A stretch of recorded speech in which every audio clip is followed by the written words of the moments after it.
For today's video, we'll be doing something like my recent video on Mikuma's sinking, taking a single ship and examining her end in detail.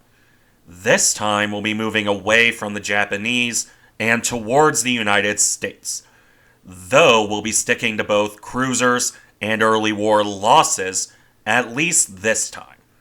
Specifically, USS Quincy, the first ship lost in Iron Bottom Sound, if only by a little bit. Her sister, Vincennes, would soon follow. Nonetheless, Quincy has the dubious honor of being the first ship lost off of Guadalcanal, with the story of her final action being a tragic one in a lot of respects, not least for the quote by one of her officers during that hellish mess. A quote we'll touch on later, of course.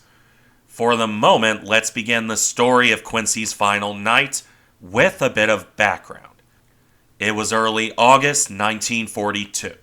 The United States Navy had embarked on its first major counteroffensive of the Pacific War, the invasion of Guadalcanal.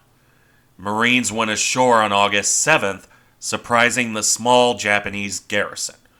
Those Marines would soon seize the small airfield that the Japanese had been in the process of building up. Promptly renamed Henderson Field, it would be the center of many a battle in the coming months. Offshore, however, USS Quincy sailed along. She would be the lead ship when the landings went in, her 8-inch guns opening up first around 6 a.m. on August 7th. Quincy's fire would prove quite accurate, as she was the center of fire support for the entire operation. Joined by her sisters, Astoria and Vincennes, as well as the Australian cruiser HMAS Australia. Those cruisers would continue this gunfire support through August 8th, including fending off Japanese airstrikes on the invasion force, with the crews doing their jobs well, but gradually becoming tired of all the work.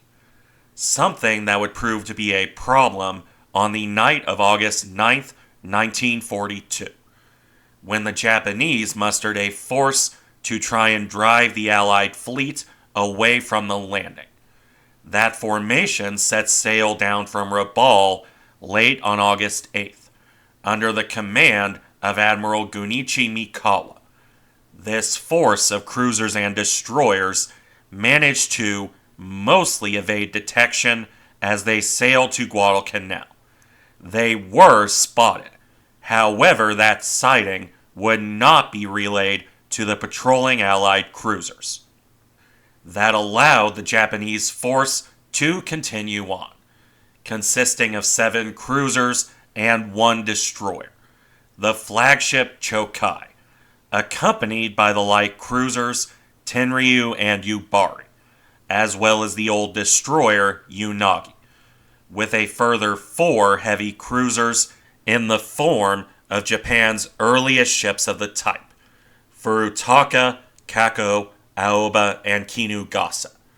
Against this force, the Allied fleet had 6 heavy cruisers, Australia and Canberra of the Royal Australian Navy, although Australia herself would not be present, joined by the Northampton-class cruiser Chicago to form the Southern Force, while 3 New Orleans-class ships, Quincy, Astoria, and Vincennes, form the Northern Force, plus 4 destroyers, Bagley, Patterson, Wilson, and Helm, and, albeit not directly involved, a third group built around the light cruisers San Juan and Hobart, with 2 further destroyers, while another pair of destroyers, Ralph Talbot and Blue, patrolled the north and south passages respectively.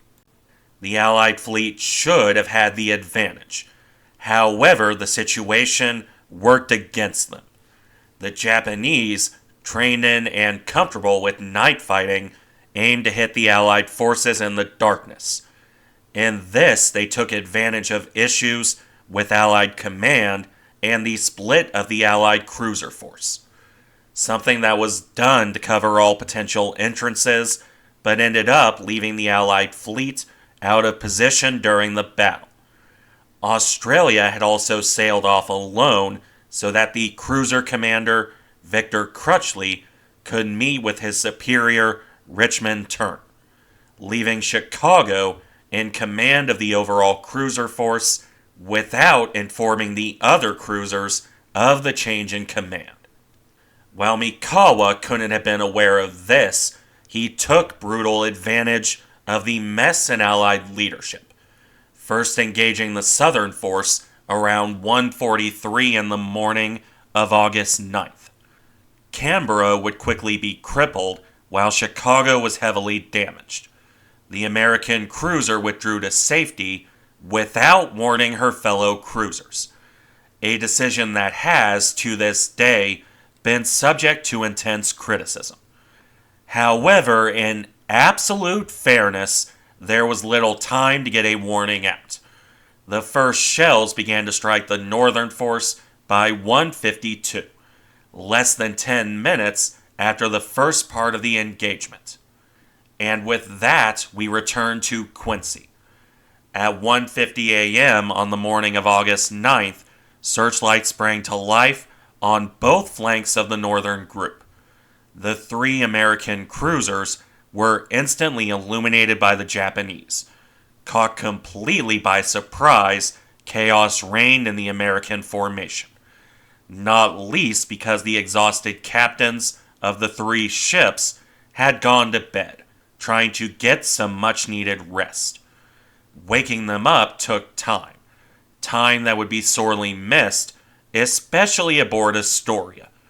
On Quincy, however, the response was as quick as it probably could have been. Still, the moment the searchlights came on, Captain Samuel Moore, having reached the bridge, ordered the guns to fire on the ships with searchlights. No hesitation, no waffling on if they were friendly or not, which did happen aboard Astoria. This could have been a bad thing, but in this situation was absolutely the correct choice. Unfortunately, Quincy's guns were not ready to spring into action so quickly. As such, precious moments were lost bringing those into action.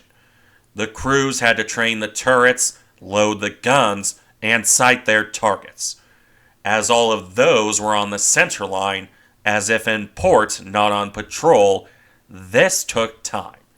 Moore is quoted as impatiently demanding the guns fire, yelling to fire at the ships with searchlights on before following up with "Fire the main battery." However, before they could, Quincy began to suffer hits of her own. First on the stern, wiping out a 1.1-inch mount, and then her bridge. Although the worst of the early hits were definitely amidships, where, among other things, 5-inch guns loaded with star shells went up like Roman candles. Quincy's planes were set alight and her superstructure riddled with shells. Her own searchlights were shot away in the chaos as well.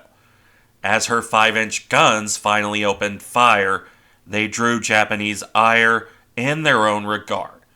One mount, number 3 on the starboard side, managed to get off a handful of shots before being blasted away by Japanese return fire.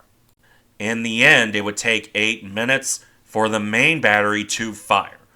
The reasons for this are subject to debate, ranging from chaos aboard the ship to taking time to find targets, or even the crew simply not being prepared for such a sudden and violent assault.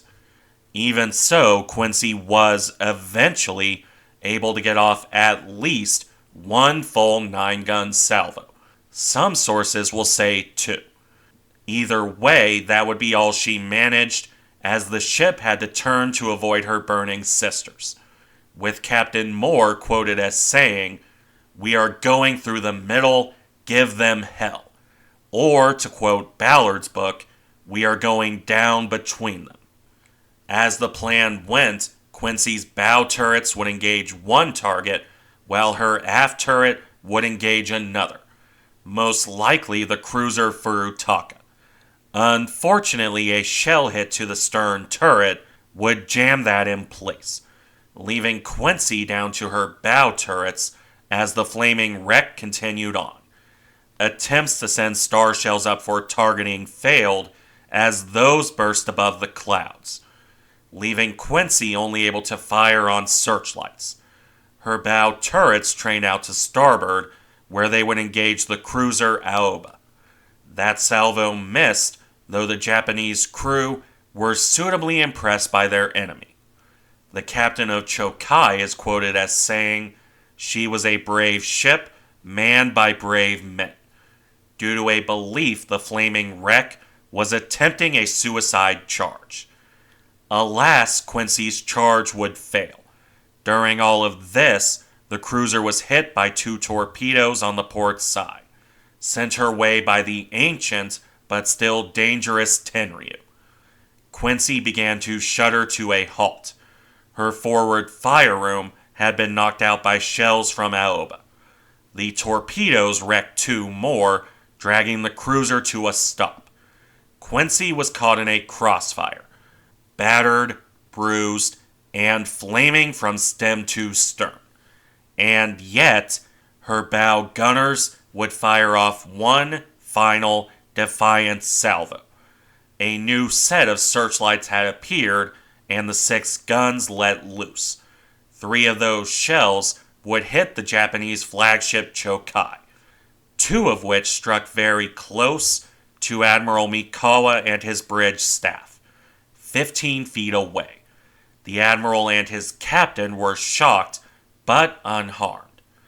A final missed chance in a night of missed chances, while Quincy was still caught in a crossfire on both sides.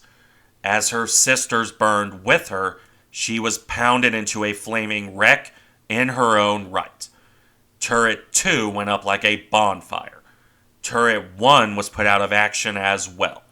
Her bridge would suffer a massive hit around 2:10 a.m., killing almost everyone in the area.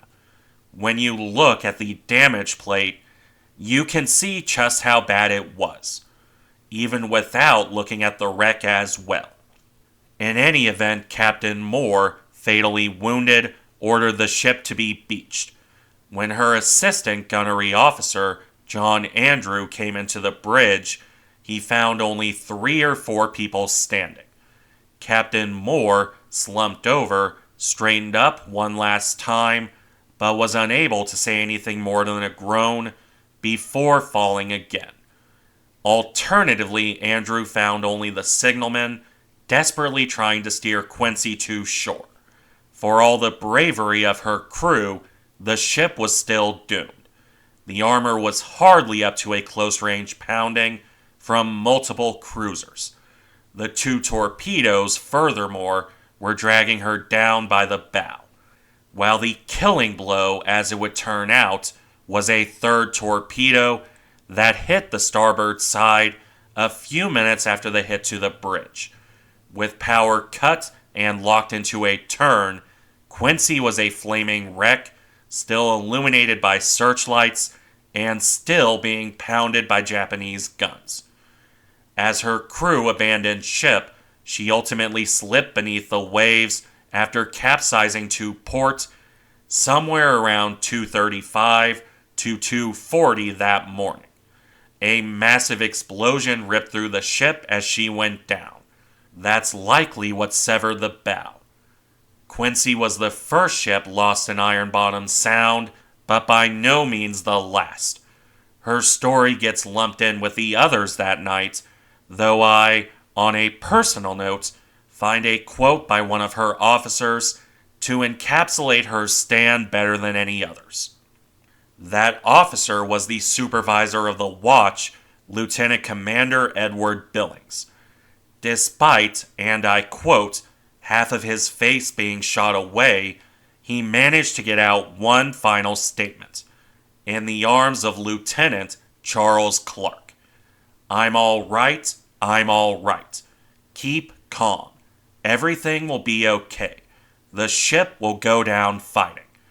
Or alternatively, everything will be all right.